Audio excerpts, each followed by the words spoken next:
ಜೈ ಹಿಂದ್, ಎಲ್ರಿಗೂ ನಮಸ್ಕಾರ. Welcome back to competitive world YouTube channel.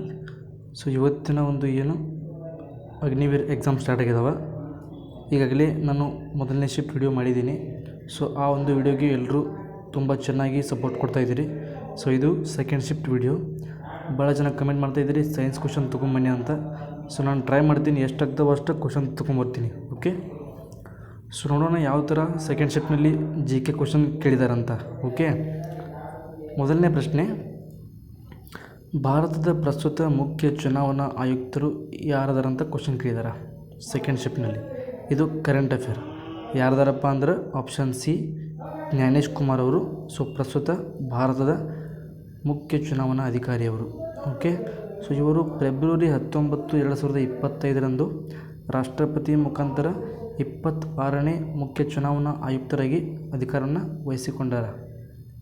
ಹೌದಾ? ನೆಕ್ಸ್ಟ್, ಭಾರತೀಯ ವಾಯುಸೇನೆಯ ಮುಖ್ಯ ಧ್ಯೇಯವಾಕ್ಯ ಯಾವುದು ಅಂತ ಕ್ವಶನ್ ಕೇಳಿದ್ದಾರೆ. ಅಂದರೆ ಮೇನ್ ಥೀಮ್ ಯಾವ ಥರ ಇಂಡಿಯನ್ ಆರ್ಮಿದು ಇದೆಯಲ್ಲ, ಸರ್ವಿಸ್ ಬಿಫೋರ್ ಸೆಲ್ಫ್ ಅಂತ, ಸರ್ವಿಸ್ ಬಿಫೋರ್ ಸೆಲ್ಫ್. ಸೊ ಈ ಥರ ಇಂಡಿಯನ್ ಏರ್ಫೋರ್ಸ್ದು ಮೇನ್ ಥೀಮ್ ಏನಿದೆ ಅಂತ ಕ್ವಶನ್ ಕೇಳಿದ್ದಾರೆ. ಏನಪ್ಪ ಅಂದ್ರೆ ನಭ ಸ್ಪರ್ಶಂ ದೀಪ್ತಂ. ಸೊ ಆಪ್ಷನ್ ಬಿ ಇದಕ್ಕೆ ಕರೆಕ್ಟ್ ಆನ್ಸರ್ ಆಗುತ್ತೆ. ಓಕೆ, ಹಾಗಾದರೆ ನೀವು ಕಮೆಂಟ್ ಮಾಡಿರಿ ಇಂಡಿಯನ್ ನೇವಿದು ಥೀಮ್ ಏನಿದೆ ಅಂತ ನೀವು ಕಮೆಂಟ್ ಮಾಡಿರಿ. ಓಕೆ, ನೆಕ್ಸ್ಟ್ ಕ್ವಶನ್, ಭಾರತೀಯ ರಾಷ್ಟ್ರೀಯ ಕಾಂಗ್ರೆಸ್ನ 1890ರಲ್ಲಿ ನಡೆದಂತಹ ಅಧಿವೇಶನದ ಅಧ್ಯಕ್ಷರು ಯಾರು ಅಂತ ಕ್ವಶನ್ ಕೇಳಿದ್ದಾರೆ.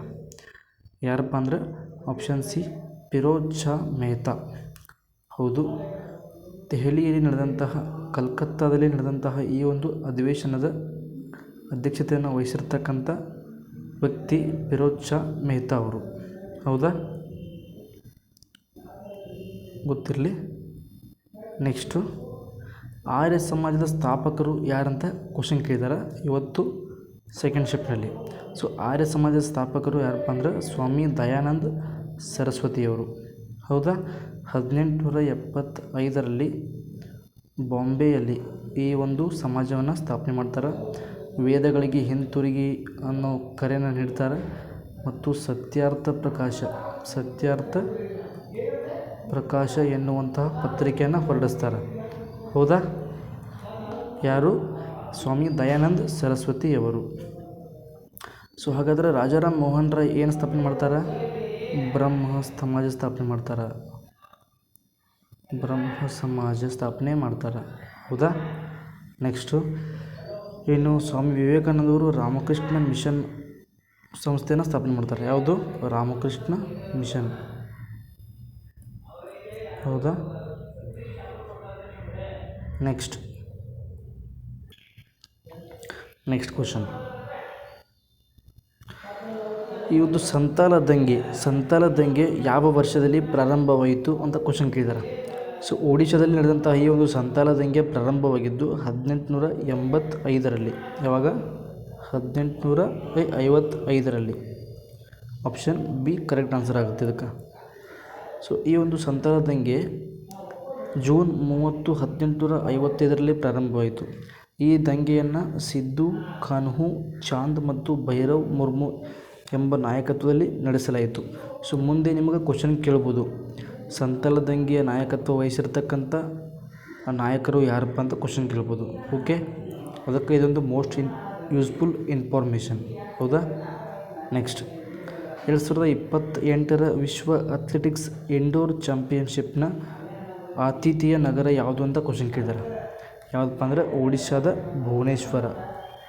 ಓಕೆ, ನೆಕ್ಸ್ಟ್, ಹೌದು, 2028ರ ವಿಶ್ವ ಅಥ್ಲೆಟಿಕ್ಸ್ ಇಂಡೋರ್ ಚಾಂಪಿಯನ್ಶಿಪ್ ಮಾರ್ಚ್ನಲ್ಲಿ ಆರಂಭವಾಗಲಿದ್ದು ಒಡಿಶಾದ ಭುವನೇಶ್ವರದ ಕಳಿಂಗದ ಇಂಡೋರ್ ಸ್ಟೇಡಿಯಂನಲ್ಲಿ ನಡೆಯಲಿದೆ. ಓಕೆ, ಈ ಸಂಸ್ಥೆ ಈ ನಗರವನ್ನು ಆತಿಥೇಯವಾಗಿ ಆಯ್ಕೆ ಮಾಡಿದೆ. ಓಕೆ, ನೆಕ್ಸ್ಟ್, ಭಾರತದ ಆಪರೇಷನ್ ಕ್ಯಾಕ್ಟಸ್ ಯಾವ ದಿನಾಂಕದಂದು ನಡೆಯಿತು? ಸೊ ಇದು 1988 ನವೆಂಬರ್ 3ರಂದು ನಡೆದಂತಹ ಒಂದು ಭಾರತೀಯ ಸೇನೆಯ ಆಪರೇಷನ್ ಕ್ಯಾಕ್ಟಸ್. ಸೊ ಈ ಕಾರ್ಯಾಚರಣೆ ಯಾಕೆ ನಡೀತಪ್ಪ ಅಂದ್ರೆ ಆಪರೇಷನ್ ಕ್ಯಾಕ್ಟಸ್ ಸಮಯದಲ್ಲಿ ಭಾರತೀಯ ವಾಯುಪಡೆಯು 50ನೇ ಸ್ವತಂತ್ರ ಪ್ಯಾರಾ ಬ್ರಿಗೇಡ್ನ ಸೈನಿಕರನ್ನು ಆಗ್ರಾದಿಂದ ಮಾಲ್ಡೀವ್ಸ್ಗೆ ವಾಯು ಸೇತುವೆ ಮೂಲಕ ತಲುಪಿಸಿತು. ಈ ಕಾರ್ಯಾಚರಣೆಯು ಕೇವಲ ಕೆಲವೇ ಗಂಟೆಗಳಲ್ಲಿ ಯಶಸ್ವಿಯಾಗಿ ಮಾಲ್ಡೀವ್ಸ್ನ ರಾಷ್ಟ್ರಪತಿಗಳನ್ನು ರಕ್ಷಿಸಿತು. ಓಕೆ, ನೆಕ್ಸ್ಟ್, ಭಾರತ ಸಂವಿಧಾನದ 86ನೇ ತಿದ್ದುಪಡಿಯು ಪ್ರಾಥಮಿಕವಾಗಿ ಯಾವುದಕ್ಕೆ ಸಂಬಂಧಿಸಿದೆ? ಸೊ ಇದು 6ರಿಂದ 14 ವರ್ಷದ ಮಕ್ಕಳಿಗೆ ಶಿಕ್ಷಣವನ್ನು ಮೂಲಭೂತ ಹಕ್ಕಾಗಿಸುವುದಕ್ಕಾಗಿ ಸಂಬಂಧಿಸಿದೆ. ಸೊ ಈ ಒಂದು ಕ್ವಶನ್ಗೆ ಒಂದು ಕನ್ಫ್ಯೂಷನ್ ಏನಪ್ಪ ಅಂದರೆ 100% ಕ್ವಶನ್ ಮಾತ್ರ ಇದೇ ಐತೆ, ಆದರೆ ಆಪ್ಷನಲ್ಲಿ ಕೆಲವೊಂದಿಷ್ಟು ಚೇಂಜಸ್ ಇರ್ಬೋದು.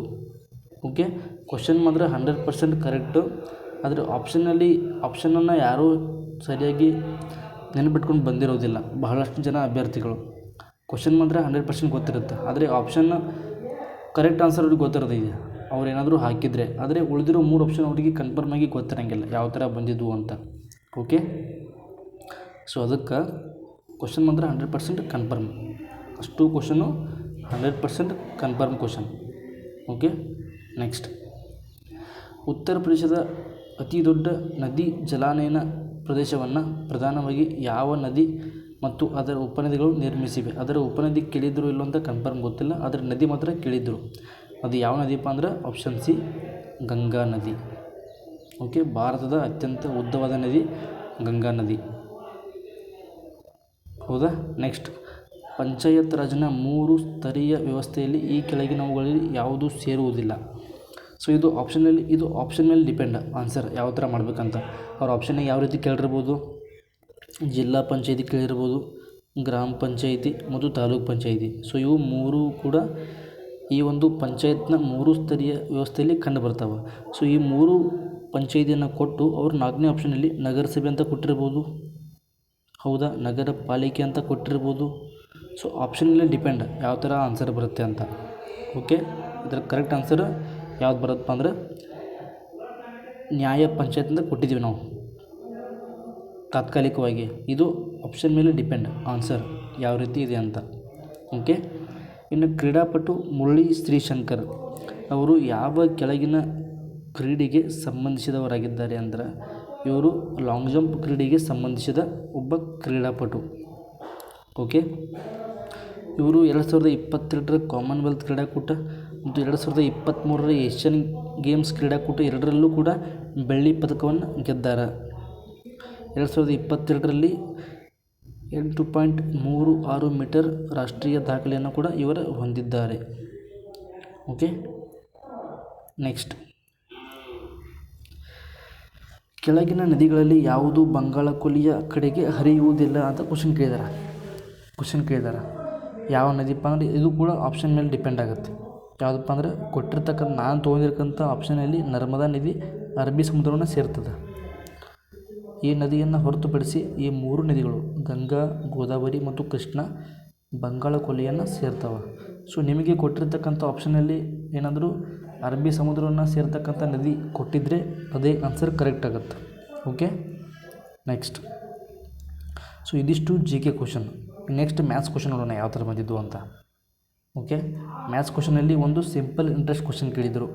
ಸಿಂಪಲ್ ಇಂಟ್ರೆಸ್ಟ್ ಮೇಲೆ ಯಾವ ಥರಪ್ಪ ಅಂದ್ರೆ ಅಸಲು 10,000, ಬಡ್ಡಿ ದರ 5%, ಸರಳ ಬಡ್ಡಿ ಎಷ್ಟಾಗುತ್ತೆ? 2,500 ಆಗುತ್ತೆ. ಹಾಗಾದ್ರೆ ಎಷ್ಟು ಸಮಯಕ್ಕೆ ಆ ಒಂದು ಸರಳ ಬಡ್ಡಿ 2,500 ಆಗುತ್ತೆ ಅಂತ ಕ್ವಶನ್ ಕೇಳಿದ್ದಾರೆ. ಸೊ ಇದು ಕ್ವಶನ್, ಇವತ್ತಿನ ಕ್ವಶನ್. ಅದಕ್ಕೆ ಆನ್ಸರ್ ಎಷ್ಟಾಗುತ್ತೆ ಅಂದ್ರೆ 5 ವರ್ಷ ಆಗುತ್ತೆ. 5 ವರ್ಷ, 5 ಇಯರ್ಸ್. ಯಾವ ಥರಪ್ಪ ಅಂದರೆ ಟೋಟಲ್ 10,000 ಅಸಲು ಐತಿ, 5,000 5% ಬಡ್ಡಿ ಐತಿ. ಟೋಟಲ್ 2,500 ಬಡ್ಡಿ ಕೂಡ ಐತಿ. ಅದಕ್ಕೆ ಎಷ್ಟೈತಿ? 5% ಬಡ್ಡಿ ಐತಿ. ಇದಕ್ಕೆ ನೀವು ಆನ್ಸರ್ ಮಾಡಿರಿ ಎಷ್ಟಾಗತ್ತೆ ಅಂದ್ರೆ 1 ವರ್ಷಕ್ಕೆ 500 ಆಯಿತಾ? ಹಾಗಾದರೆ 5 ವರ್ಷಕ್ಕೆ ಎಷ್ಟಾಯಿತು? 2,500 ಆಯಿತು. ಸೊ ಅದಕ್ಕೆ ಆನ್ಸರ್ ಎಷ್ಟಾಗುತ್ತೆ? 5 ವರ್ಷ ಆಗುತ್ತೆ, 5 ಇಯರ್ಸ್. ಓಕೆ, ನೆಕ್ಸ್ಟ್ ಕ್ವಶನ್, 6:9 ಇನ್ನಷ್ಟು ಸರಳೀಕೃತವಾಗಿ ಬರೆಯುವುದು. Simple, 3 2 3 3 3 2 3 3 correct answer 2:3. Okay, next question. 120 ಇರ್ತಕ್ಕಂಥ ಒಂದು ಸಂಖ್ಯೆ 150 ಆಗುತ್ತೆ. ಹಂಗಾದ್ರೆ ಅದು ಎಷ್ಟು ಪ್ರತಿಶತ ಜಾಸ್ತಿ ಆಯ್ತು ಅಂತ ಕ್ವಶನ್ ಕೇಳಿದ್ದಾರೆ. ಫಸ್ಟ್ ಅದು 120 ಇತ್ತು, ಈಗ ಅದು 150 ಆಗಿದೆ. ಅದು ಎಷ್ಟು ಪ್ರತಿಶತ ಜಾಸ್ತಿ ಆಯ್ತಂತ ಪ್ರಶ್ನೆ ಕೇಳಿದ್ದಾರೆ. ಇದಕ್ಕೆ ಆನ್ಸರ್ ಎಷ್ಟಪ್ಪ ಅಂದ್ರೆ 25%. ಸೊ ಫಸ್ಟ್ ಅದು 120 ಇತ್ತು, ಈಗ 150 ಆಯಿತು. ಅಂದರೆ ಅದು 30 ಜಾಸ್ತಿ ಆಯ್ತಲ್ಲ. ಈ 30 ವ್ಯಾಲ್ಯೂ ಎಷ್ಟಪ್ಪ ಅಂದ್ರೆ 25. ಓಕೆ, ನೆಕ್ಸ್ಟ್ ಇದು ಸಿಂಪ್ಲಿಫಿಕೇಷನ್.